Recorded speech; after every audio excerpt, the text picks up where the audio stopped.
Bonjour Président, Bonjour. présentez-vous aux auditeurs. Voilà, je suis Pierre Assouma, président de la Fédération internationale des promoteurs du patrimoine culturel et touristique de Côte d'Ivoire, la FIPO-PAXI. Passez c'est quoi exactement? Quel est votre... Mais d'abord, je vais présenter les vœux de bonnes et heureuses années à toute la Côte d'Ivoire, à tous les auditeurs qui nous regardent et aux membres également de la FIPO-PAXI.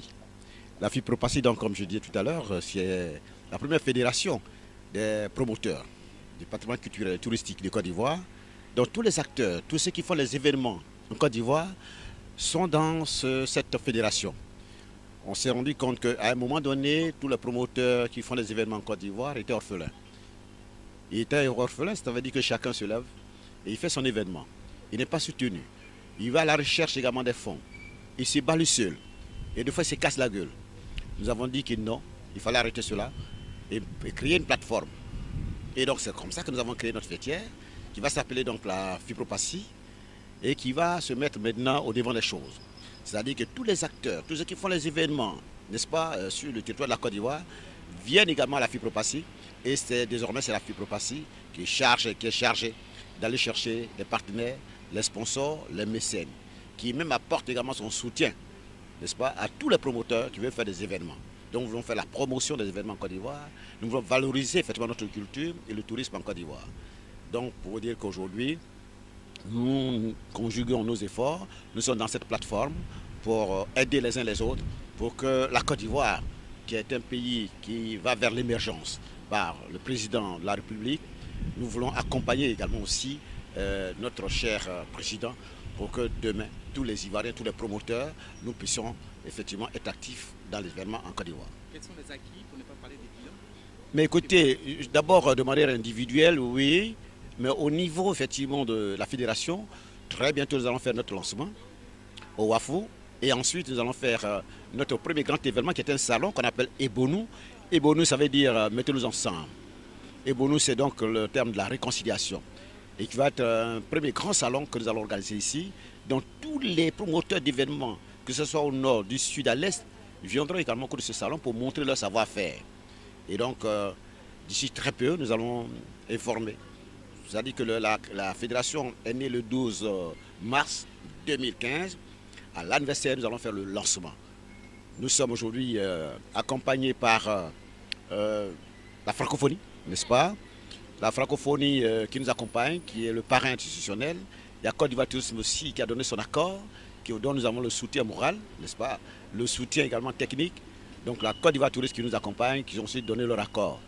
Donc pour vous dire qu'aujourd'hui nous attendons très bientôt avec ce qui se passe en Côte d'Ivoire pour que nous puissions lancer véritablement notre fédération, que tous les membres attendent vraiment de pied ferme. D'abord, merci à une de vos questions que vous avez posées tout à l'heure sur les activités. Vous voyez, moi-même qui suis le fondateur, le président de la fédération, ça me fait 12 ans d'événements au niveau national comme au niveau international.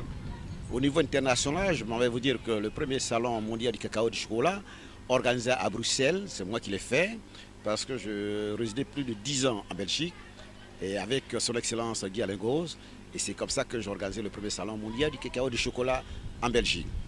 Ensuite, j'ai organisé beaucoup de forums au niveau, soit au niveau international. Sur le plan de la coopération décentralisée, j'ai amené beaucoup de maires aux États-Unis, à Philadelphie, aussi à Bruxelles, n'est-ce pas, pour faire la promotion, pour la recherche également des moyens, pour aider nos maires, aider nos communes. Et ça, je l'ai fait à maintes reprises au niveau international. Au niveau national, je m'en vais vous dire que le Pakinou, qui est un événement culturel qui se passe en Côte d'Ivoire, je suis à la 5e édition. La première édition, je l'ai organisée à Tchikanou, au centre de la Côte d'Ivoire, à 15 km également de Toumoudi. Pour la première édition, il y a eu 5 ministres, pas les moindres, qui sont déplacés. Le Premier ministre aujourd'hui, Kabla Denkan, le ministre de la Culture, Madame Maurice, n'est-ce pas, Madame Raymond Goudou, le ministre Alakwadjo Rémy. Bon, j'ai pu faire déplacer ces autres personnalités à la première édition. Ensuite, nous avons fait la deuxième, la troisième, la quatrième édition. Et cette année, la 5e édition aura lieu à Bergerville, où le maire vient d'accorder également son accord de principe pour que nous puissions organiser cette édition dans le sud Comoué.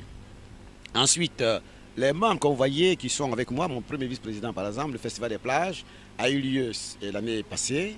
Il y a beaucoup d'événements, il y a Moulato qui lui aussi fait beaucoup d'événements au niveau culturel. Il y a mon conseiller, monsieur Georges Ravoteur, qui fait le festival, le carnaval Ivoire-Antillais, qui est à sa 5e édition, à Benjerville. Donc comprenez qu'au niveau expérience, nous avons l'expérience, de manière individuelle. Et c'est pour ça qu'en nous mettant ensemble, dans le même creuset, Fipropassi va montrer son savoir-faire. Et je l'ai dit, faire la promotion de nos valeurs culturelles, faire la promotion et valoriser également notre culture, le tourisme également que nous allons pouvoir le faire. Nous allons bientôt aller au Canada, à Montréal, où j'ai été plusieurs fois invité pour aller participer au salon de tourisme international à Montréal. Alors la Fipropassi va participer cette année en octobre, chaque année en octobre, va pouvoir participer à ce salon aussi important au niveau international. Donc nous naviguons sur le plan international comme sur le plan local, n'est-ce pas? Il y a le festival qui se passe à Boaké, dont nous avons participé. Nous avons aussi participé au festival carnaval, le Popo Carnaval de Bonois. La BISA de cette année, Fipropassi aussi a accompagné, a assisté. Donc tout ce qui se passe aujourd'hui sur le plan culturel en Côte d'Ivoire, sur le plan international, en tout cas, Fipropassi essaie de faire son petit bonhomme du chemin. Tout ce que nous avons comme expérience, nous sommes en train de mettre à la disposition de notre pays, la Côte d'Ivoire. C'est une très belle question. Une très belle question. Bientôt, vous savez que il y a le remaniement que nous attendons tous, nous croisons tous les bras. Mais si aujourd'hui, je vous dis par exemple, il y a 2 jours, je suis allé voir le directeur général de la francophonie, alors que son prédécesseur vient de partir, il m'a confirmé, il m'a dit non, je renouvelle, je confirme effectivement le parrainage. Je reste, je vous accompagne. Vous avez toujours mon soutien institutionnel.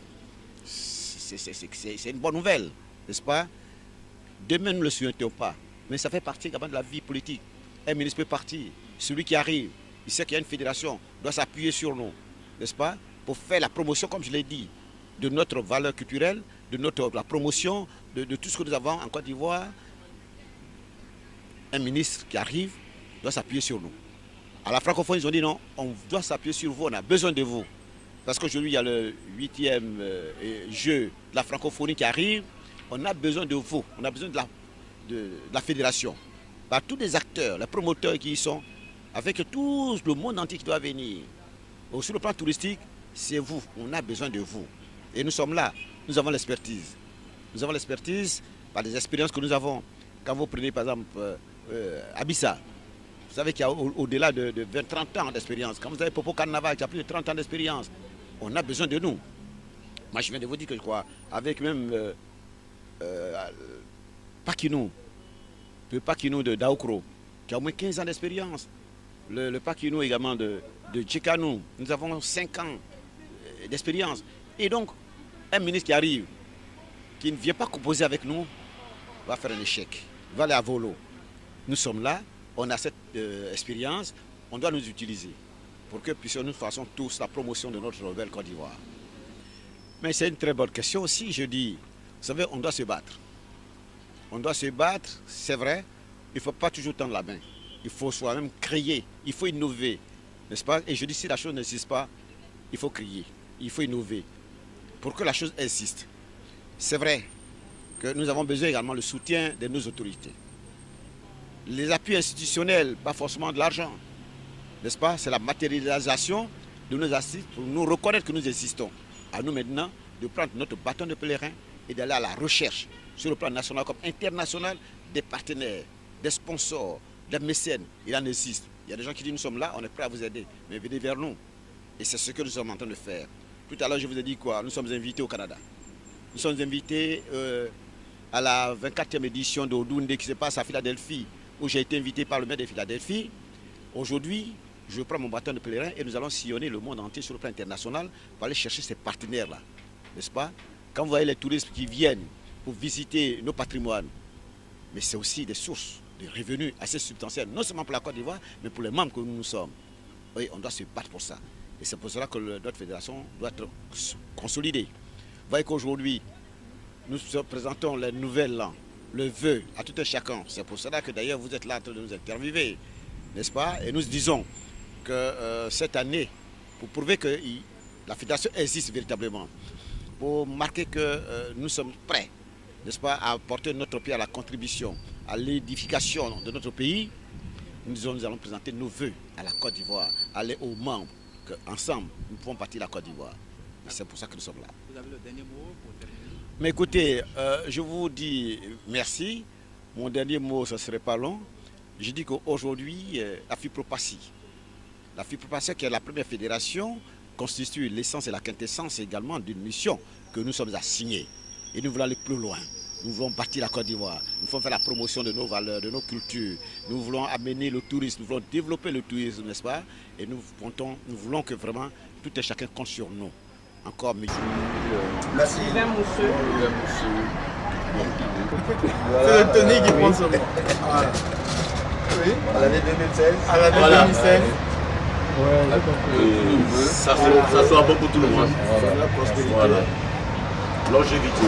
Allez, mon frère. Madame Békou, voilà. Je fais beaucoup d'efforts pour être vraiment présente à la FIPROPACI. Oui, après j'arrive.